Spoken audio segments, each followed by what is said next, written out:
Is it part of that? It's that you sent me.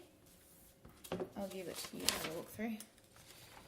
I also I looked through some laws maybe last year or something around the time that the no jab no play laws came through as well, and I noticed in the discrimination laws, you know, they not wanting to give families who are otherwise eligible for these payments is actually discrimination. Yeah.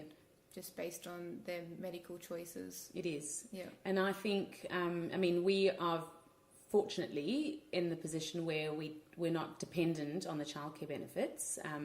It makes it obviously more difficult, but I've got friends who are absolutely dependent on the childcare benefits for whatever reason, one or both are studying or whatever, and they have to vaccinate because they actually can't put bread on the table if they don't, and that is a violation of our constitution.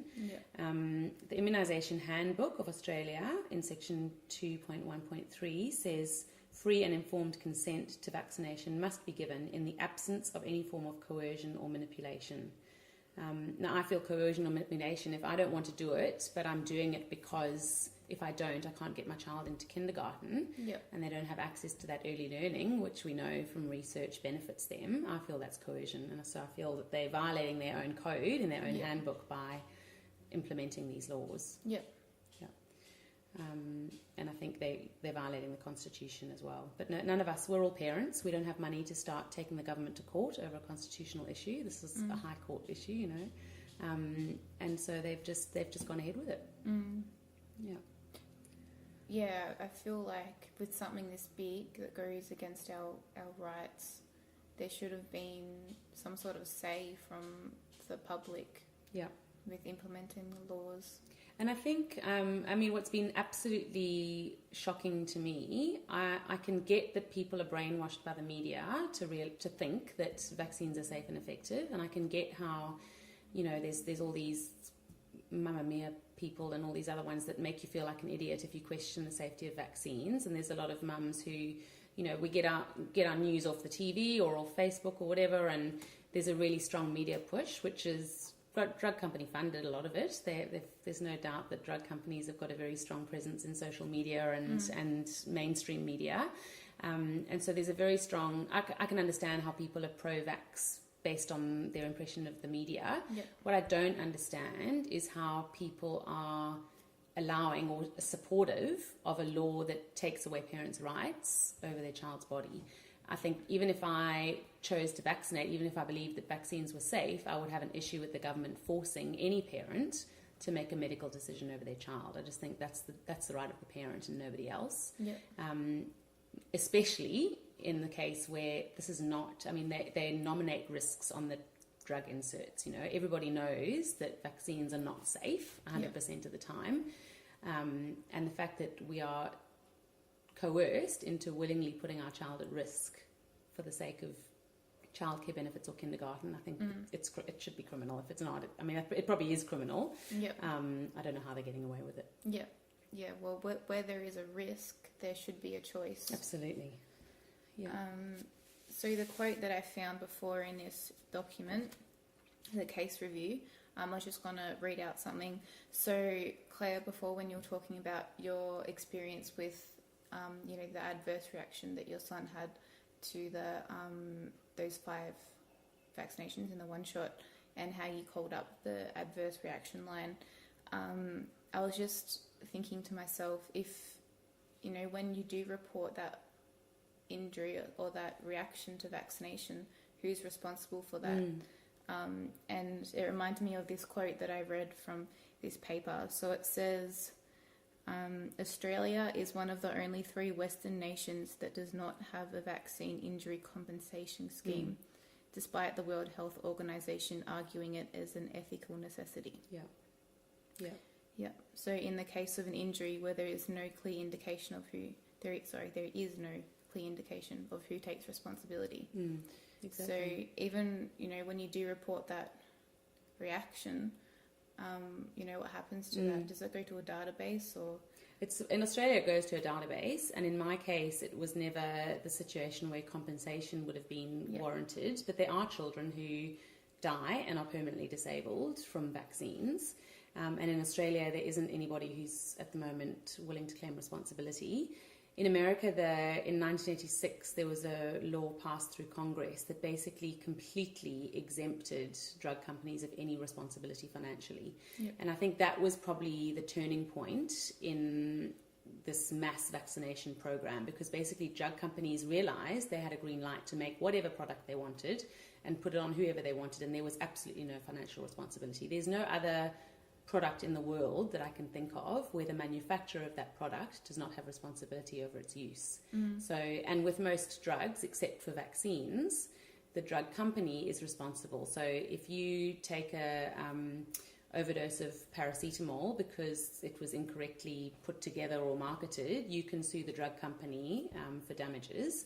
There is no such protection for you as a consumer with vaccine products, and I think that marked the turning point. So at that point, I can't remember the details, but I think childhood vaccinations in America at the time were maybe 4 or 5, and now they're up to over 40 childhood vaccinations in America.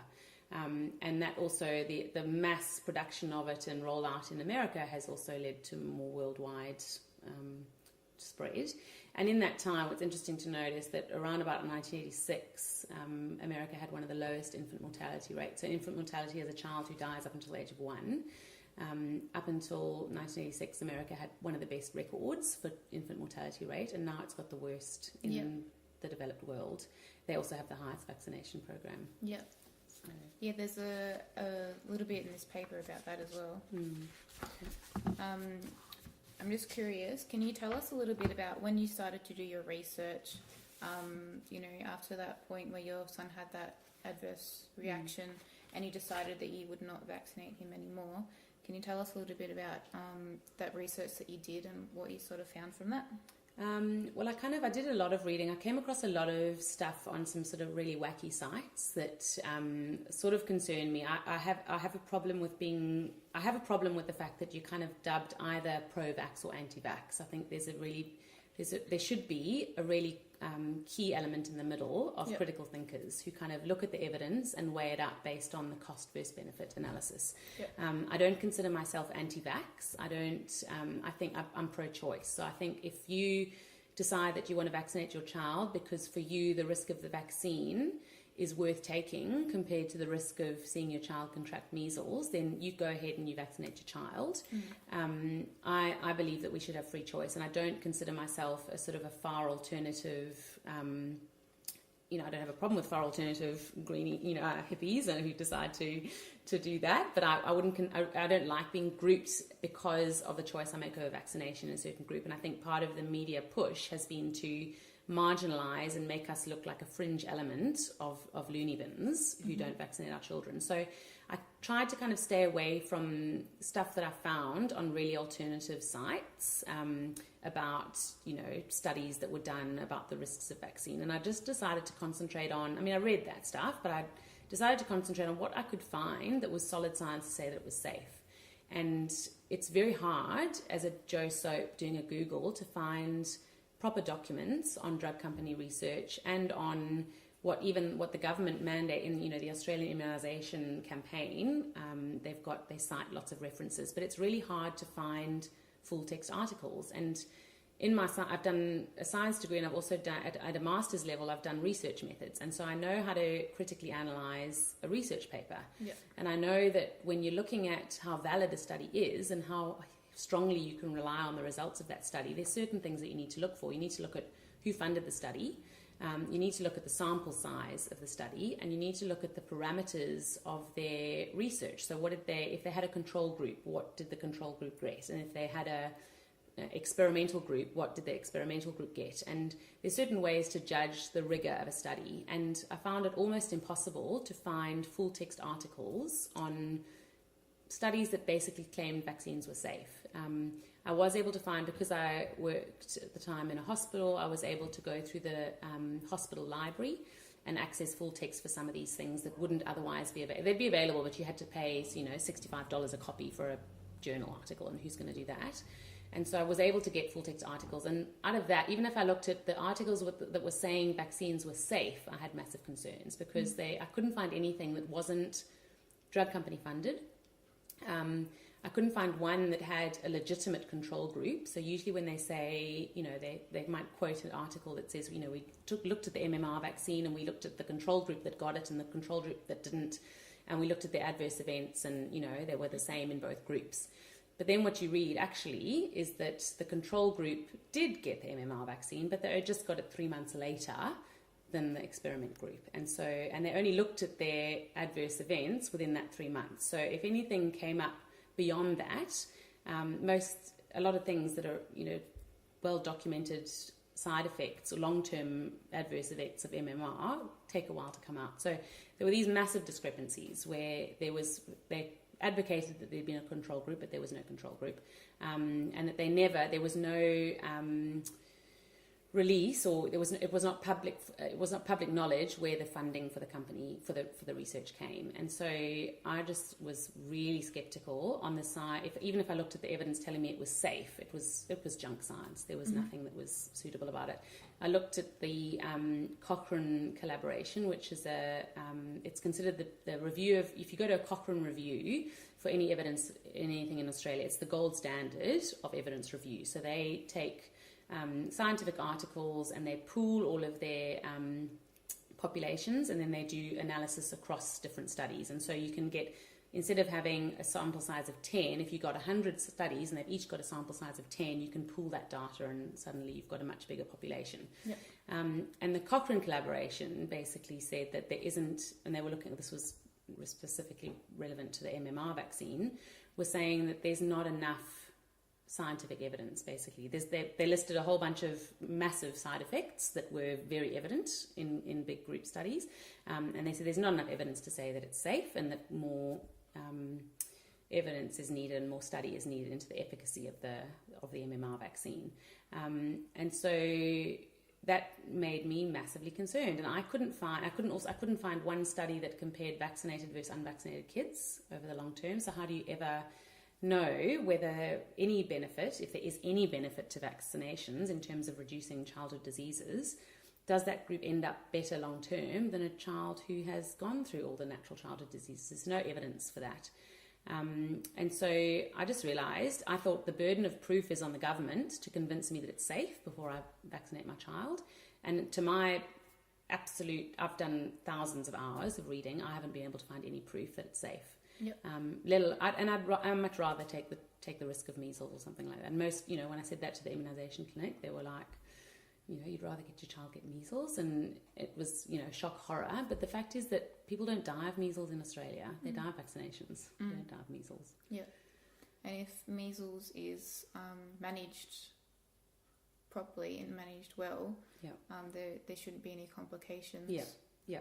Children who have, adequate nutrition, who eat healthy diets, who drink clean water, who, that are managed properly, there's absolutely no reason why they can't get through a bout of measles and be absolutely fine. Yeah. Did you want to go through some of these, these quotes from this paper? Up to you. Up to me? Yeah. Okay. Anything you want to cover? Okay, so I've highlighted a few things, and I'm not sure, because there's a little bit here about, I guess you're talking about it then, how a lot of these research studies are actually funded by the companies who make the vaccines.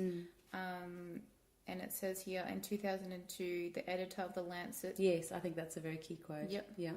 Dr. Richard Horton claimed that around 90% of clinical guidelines are being written by people with financial links to pharmaceutical companies. Yeah. Since then, it has been revealed that articles in medical journals are being ghostwritten by pharmaceutical employees, and that data is routinely being withheld. Yeah. So I went on to the Lancet journals at the website, which is thelancet.com, and it says in the about section that they strive to make science widely available so that medicine can serve and transform society and positively impact the lives of people. So I found that quite amusing. That they have this, I guess, vision to positively impact Yeah. through their research, but a lot of their research isn't actual.